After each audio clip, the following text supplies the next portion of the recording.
Good morning. Here's a simple proverb for us, especially those of us who are parents, grandparents, teachers, people in authority.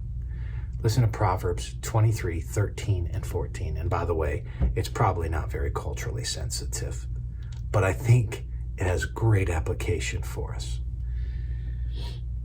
Do not withhold discipline from a child. If you strike him with a rod, he will not die. If you strike him with the rod, you'll save his soul from Sheol.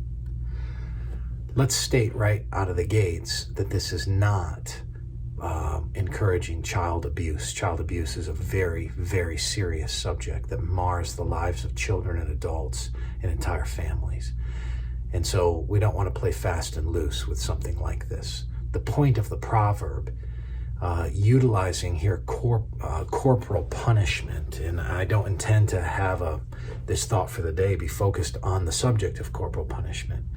But here, corporal punishment done in control is seen as a means of steering and directing a child. It's not the only means, but it's seen here in the proverb as a means to that end. Not done out of anger, not done out of abuse, not done in a malicious way, and not done in a manner that causes any long-term harm, but in a way that may inflict present temporary discomfort for the sake of something much, much greater in terms of character development.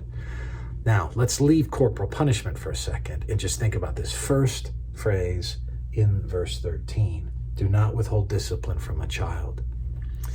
Sometimes it feels like some parents and grandparents and even teachers are afraid of their children or their students. I want to encourage you.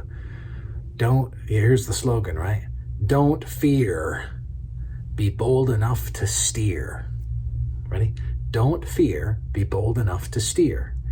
See, every child left to their own devices will walk in their flesh. That's their natural bent. That's their natural way. But you have the responsibility and the opportunity as a person who's in authority to properly, out of love and self-control, not in anger, but out of love and self-control, to discipline a child so that that child has a productive childhood, developmental stages, and ultimately adult life. Proverbs gives us important wisdom. And in a world where sometimes it feels like people are afraid of their own kids and they're afraid to exercise authority, in a world where we're so suspicious of authority and we tend to be overcritical sometimes of authority, we want to recognize abuse, we want to call abuse what it is, and we want no part in it.